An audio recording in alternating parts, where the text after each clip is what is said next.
સૌને નમસ્કાર. મારો પુસ્તકનું નામ છે સંગીત વિશારદ. એના ટાઇટલ પરથી ખબર પડી જાય કે સંગીત વિશે જ બધું હશે એની અંદર. શરૂઆતથી લઈને ઇતિથી અતિ એટલે સંગીત માટે એક પૂરક ગ્રંથ આપણે એને કહી શકીએ, પુસ્તક નથી જ. એટલે સંગીતની જ્યારથી શરૂઆત થઈ ત્યાર સુધી આધુનિક યુગ સુધીના સંગીતમાં કેવા પરિવર્તન આવ્યા, શું શું આવ્યું, એની થિયરી શું છે, દરેકે દરેક વસ્તુ એની અંદર છે. સંગીત વિષયનો અધ્યયન કરતું આ પુસ્તક છે. વસંત કરીને ઉપનામથી લખાયેલું છે.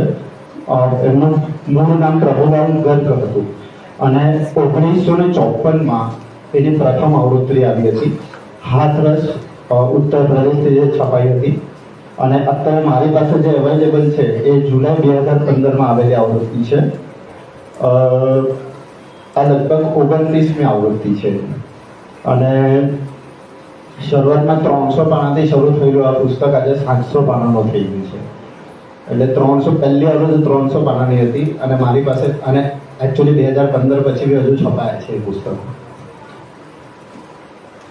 લગભગ 101 અલગ અલગ વિભાગો એની અંદર છે. એટલે સંગીતની શરૂઆતમાં પહેલા જ અધ્યાયમાં લેખક એવું લખે છે કે તમારા પાસે પુસ્તક વાંચવાની ત્રેવડ હોવી જોઈએ. પુસ્તક વાંચો. તમે પુસ્તક નહીં વસાવી શકો તો લાઇબ્રેરીમાંથી પુસ્તક મેળવો અને ત્યાંથી તમે વાંચો. ક્યાં હજુ એક કે તમે વિચાર ગોષ્ઠીઓનું આયોજન કરો તો તમે સંગીત વિશે વધુ ને વધુ જાણી શકશો. કારણ કે ઉત્તર પ્રદેશનો વ્યક્તિ, ગુજરાતનો વ્યક્તિ, આ બધાના વિચારસરણી અલગ, સંગીત શીખવાની પદ્ધતિ અલગ. તો વિચાર ગોષ્ઠીની મદદથી આપણે એકબીજાની સંગીતને વધારી શકીએ. સંગીતની ઉત્પત્તિ સૌથી મિસ્ટીરિયસ વસ્તુ એનો તો એ જ છે કે સંગીતની શરૂઆત થઈ ક્યારે, કોણે કરી, કેવી રીતે કરી. ભોપાલી રાગ કેમ ભોપાલી રાગ જ છે, એમાં કેમ સારી ગબરદસ્ત જ છે, એનું સોલ્યુશન લેખક બી નથી આપી શકતા એકચ્યુઅલી. પણ એમણે એક વસ્તુ મેન્શન કરેલી છે કે ભરત મુનિ, નારદ મુનિ અને હનુમાન એ જે હતા ને એ સંગીતના બહુ સારા જાણકાર હતા. સાથે સંગીતની ઉત્પત્તિને લગતા જુદા જુદા એમના રિસર્ચમાં બહાર આવેલી વસ્તુઓ છે. તો એક મેઇન લગભગ બધાએ સ્વીકાર કરેલી એવું એક વાયકા છે કે બ્રહ્માજીએ જે રીતે સૃષ્ટિનું નિર્માણ કર્યું તેવી રીતે એમણે સંગીતનું નિર્માણ કર્યું. અને સાથે જ એમણે સરસ્વતીજીને સુપ્રભાત કરી, ત્યાંથી એ કિન્નરો, ગાંધર્વો, અપ્સરાઓ પાસે, ત્યાંથી નારદ મુનિ પાસે. અને આપણે બધા જાણીએ છીએ નારદ મુનિ એક જ એવા વ્યક્તિ હતા જે 3 લોકમાં જઈ શકતા. તો ત્યાંથી આપણા પાસે સંગીત આવ્યું છે એવું એમનું માનવું છે. વૈજ્ઞાનિક દ્રષ્ટિકોણ એમનો એવો છે કે જે રીતે માનવીએ બોલતા શીખવું, ચાલતા શીખવું, અગ્નિની શોધ કરી, તો ઓબ્ઝર્વેશન કરીને ધીરે ધીરે એણે સંગીતની શોધ કરી છે. બીજું, પ્રકૃતિને જોઈને આ એક સહજ છે કે મોરના અવાજથી શાહનો ઉદ્ભવ થયો, ચાતકથી રિષભનો, બકરાના અવાજથી ગંધારનો, કાગડાના અવાજથી મધ્યમનો, કોયલના અવાજથી પંચમ, દેડકાના અવાજથી દૈવત અને હાથીના અવાજથી નિષાદ. આ રીતે જો આપણે બધાને લાઈનમાં ગોઠવીએ તો આપણને એક સારી ગમો પદની એવો અવાજ ત્યાં મળી શકે. જુદી જુદી જગ્યા પર જુદી જુદી માન્યતાઓ છે. લાઈક એક મૂર્તિકાર કરીને કોઈ પક્ષી હતું ત્યારે એની ચોંચમાં 7 હોલ છે. એ 7 હોલમાંથી 7 સ્વરોનો અવાજ આવે છે એવું છે. એવું જ રીતે એક ફારસી ફકીર થઈ ગયા. એ કોઈ પર્વત પર ગયા હતા, ત્યાં એમણે પર્વત પર ડંડો માર્યો, 7 ઝરણા વહ્યા અને એમાંથી સારેગમ પધનિસા એવો અવાજ નીકળ્યો. એવું પણ એમને એક રિસર્ચમાં શોધેલું છે.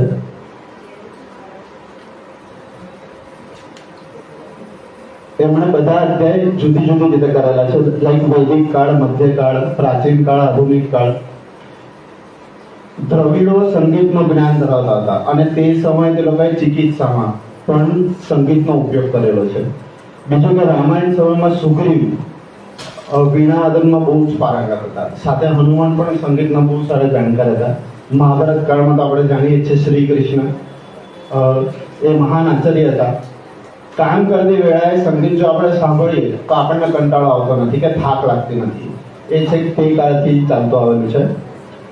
પણ સમય જતાં જુદા જુદા કાળમાં સંગીતનું સ્તર ઘટતું ગયું અને મેઇન સંગીતનું સ્થળ ઘટ્યું હતું મધ્યકાળમાં.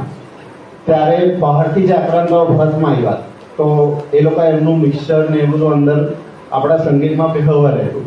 હવે એક ઇન્ટરેસ્ટિંગ વાત એમાં એવી પણ છે કે આખા વિશ્વમાં 12 જ સ્વર છે પાછા. જે રીતે ભારતીય શાસ્ત્રીય સંગીતમાં 12 સ્વર છે, તો આખા વિશ્વમાં પણ 12 જ સ્વર છે. પણ એનો જે એક સચોટ ઇતિહાસ છે તે આપણી પાસે છે, બાકી બીજી જગ્યા પર એ નથી મળતો આપણને. અકબર અને તાનસેન, તાનસેનની એક સરસ વાર્તા એમણે કીધી છે કે અકબરે તાનસેનને કીધું ભાઈ મારે તારા ગુરુજીનું સંગીત સાંભળવું છે. પણ તાનસેનના ગુરુજી એવા હતા કે ક્યાં પણ ગાઈ શકે એવું નહીં. તો છલ કપટથી અકબર એમનું ગીત સાંભળે છે. પછી તાનસેનને પૂછે છે કે તું તારા ગુરુજી આટલું સારું કેમ ગાય છે, એનું રીઝન શું? ત્યારે તાનસેનજી એમને જવાબ આપે છે કે મને જ્યારે કોઈ ગાવાનું કહે ને ત્યારે હું ગાઉં છું, જ્યારે મારા ગુરુજીને જ્યારે અંતરાત્મા ગઈ ને ત્યારે એ ગાય છે, એટલે મારા કરતાં એમનું ગાવું વધારે શ્રેષ્ઠ છે. પછી આધુનિક કાળમાં ભાતખંડેજી અને પલુસ્કર એમના જેવું કાર્ય એમના પહેલાં કોઈએ નહીં કીધું. કારણ કે ગુરુ શિષ્ય પરંપરામાં ગુરુ શિષ્યને શીખવે, શિષ્ય આગળ શીખવતો જાય, એ જ પદ્ધતિથી સંગીત આગળ વધતું હતું. પણ પલુસ્કરજી અને ભાતખંડેજીએ એને રિટર્ન ફોર્મેટમાં લઈ ગયું અને એમના નામથી પછી સ્વરલિપિ તૈયાર થઈ. એ સ્વરલિપિની સાથે સ્વરોનો અધ્યાય પણ એમને જોડી દીધો, જેમાં શ્રુતિઓ 22 શ્રુતિઓ, 12 સ્વરો, 7 શુદ્ધ, આ બધાની વાત કરેલી છે. ભારતમાં મુખ્યત્વે બે પદ્ધતિઓનો ઉપયોગ છે, ઉત્તર ભારતીય પદ્ધતિ અને દક્ષિણ ભારતીય પદ્ધતિ. એમાં ડિફરન્શિએટ શું છે કે ગાવાની ઝડપ, તાલનો ઉપયોગ, આ બધાનું મેન્શન એમણે કર્યું છે. સાથે જ ધ્વનિ વિજ્ઞાનની ચર્ચા એમણે કરેલી છે કે આહાત નાદ અને અનાહત નાદ એટલે શું. સરળ રીતે કોઈ વસ્તુ સાથે દર્શન થઈને સંભળાય આહાત નાદ, પણ ઋષિમુનિઓ જે ધ્યાન અવસ્થામાં સંભળે એ અનાહત નાદ. એવી રીતે 10 થાટનો ઉલ્લેખ કરેલો છે, એ થોડો નવા વિદ્યાર્થીઓ માટે બહુ કોમ્પ્લિકેટેડ થઈ જાય. 32 થાટ પણ કીધા છે, પછી દક્ષિણ હિન્દુસ્તાનીમાં 72 થાટ છે, પછી લાસ્ટમાં 10 થાટ ભાતખંડેજીએ બનાવેલા છે. હજુ એક ઇન્ટરેસ્ટિંગ વાત છે, ગાયક અને વાદકના ગુણ દોષ એમણે લખેલા છે. મધુર અવાજ, નિયમોનું પાલન કરવાવાળો, તાલમાં ગાવાવાળો વગેરે વગેરે. એવી રીતે દોષમાં પણ અલગ અલગ વસ્તુઓ લખેલી છે કે તાલમાં ન ગાતો હોય, નીરસ ગાતો હોય, માથું ઊંચું કરીને ગાતો હોય, કાકડા જેવા અવાજમાં ગાતો હોય. આગળના અધ્યાયમાં ગાયનના પ્રકારોનો ઉલ્લેખ છે કે ધ્રુપદ છે, ખ્યાલ, ઠુમરી, તરાના, ત્રિવટ, કવ્વાલી, ભજન, આ બધાનો એની અંદર સમાવેશ કરેલો છે. હવે કેટલાક રાગો ઋતુ પ્રમાણે છે, લાઈક વસંત છે તો વસંત ઋતુમાં ગવાય, મેઘ મલ્હાર છે તો મેઘ મલ્હાર, એનું એને કેટેગરાઇઝેશન કરેલું છે. સાથે દિવસના રાગો, 4 ગ્રહ પ્રમાણે અલગ અલગ રાગો કેમ છે એની એમને માહિતી આપેલી છે. વાદ્યના પ્રકાર, તદ, તારવાળા વાદ્ય, હવાથી વાગતા તો સુશીલ વાદ્ય, અવનત વાદ્ય આઘાત કરીને વગાડતો, ઘન વાદ્ય એકબીજા સાથે પછાડીને વગાડીએ તેવા વાદ્ય. સાથે સાથે પાશ્ચાત્ય સંગીતની સ્વરલિપિ એનો પણ એમણે ઉલ્લેખ કરેલો છે. એમણે સંદર્ભ લીધો છે નાટ્યશાસ્ત્ર, ભરતદેશી, મતંગમુનિ, નારદીય શિક્ષા, ગીત ગોવિંદમ, સંગીત રત્નાકર, આ બધા બુક્સના એમણે રેફરન્સ લીધો છે આ બુક લખવા માટે. સાથે જાણીતા કલાકારો જયદેવ, અમીર ખુસરો, તાનસેન, ગોપાલ નાયક, આ બધાનું જીવન ચરિત્ર પણ એમણે એની અંદર આવરી લીધું છે.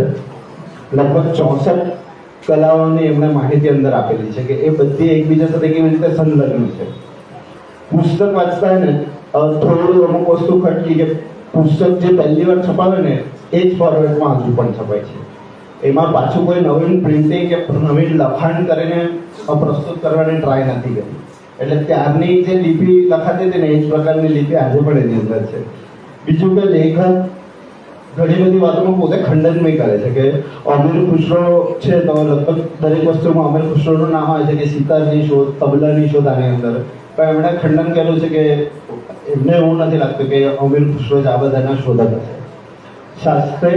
આપણે શાસ્ત્રીય સંગીતમાં આઉટપુટ થઈને અંદર જ વેસ્ટર્ન મ્યુઝિકનો આવી જાય છે તો થોડી આપણે લિંક તૂટે ને એવું મને લાગે છે. અને નવી આવૃત્તિઓમાં તો વિષયનો વધારો થયો, પણ લેખક તો ઘણા જૂના હતા, તો એ વિષય વધારો કોણે કર્યો ને એની માહિતી આપણને આ પુસ્તકમાં આપેલી નથી. Thank you.